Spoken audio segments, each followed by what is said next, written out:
God's story, Jesus' rescue. So part of God's story is about Jesus' rescue, and it begins like this. Remember how God told Adam not to eat from one tree in the Garden of Eden? God said, if you eat its fruit, you're sure to die. Unfortunately, Adam and Eve chose to disobey God. And that's when death and all the wrong things in the world began. Adam and Eve eventually died. And everyone who disobeys God, which is all of us, deserves the same punishment. But God loves us so much, He decided to rescue us by getting rid of death so we could be close to Him forever again. He did it through His Son, Jesus. It was a battle of death versus Jesus. And don't worry, kids, Jesus wins. First, Jesus had to meet death, which means He had to become a man and suffer and die like us, even though He had never done anything wrong. He did that. Then, 3 days after He died, some women who were friends with Jesus went to visit His grave. When they got there, the tomb was wide open and angels were standing nearby. One of them said, "He is risen."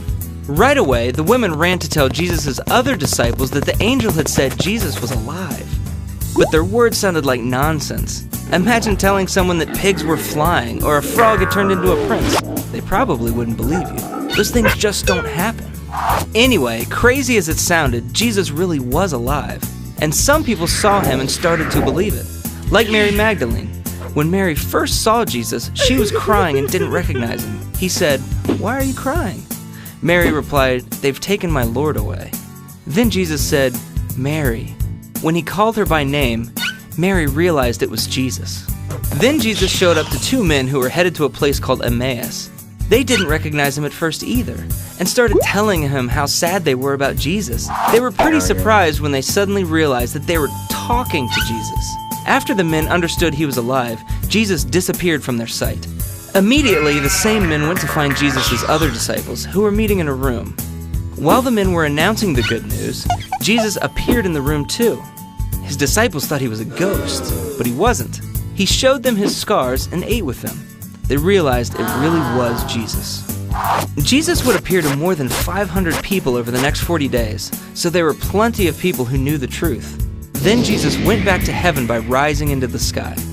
People watched Him until He was hidden by a cloud. Then two men in white appeared and said, "Jesus has been taken from you into heaven, but someday He will return from heaven in the same way you saw Him go." Since Jesus took the punishment that we deserve, now nothing stands in between us and God. Anybody can become a part of God's family if we choose to believe that Jesus beat death and decide to follow Him. Even though we still have to live in this world where we suffer and die, like Jesus did, the best part is we can follow Him and be a part of His story right now. And He's preparing a perfect home for His family to live in forever. And that's the story of Jesus' rescue. So, in case you missed it, here's the quick version. Adam and Eve disobeyed. They had to die. We all do wrong things. We deserve death. God rescued us. Jesus took our punishment. Jesus beat death. He went to heaven. We can be a part of God's family. And all that is a part of God's story.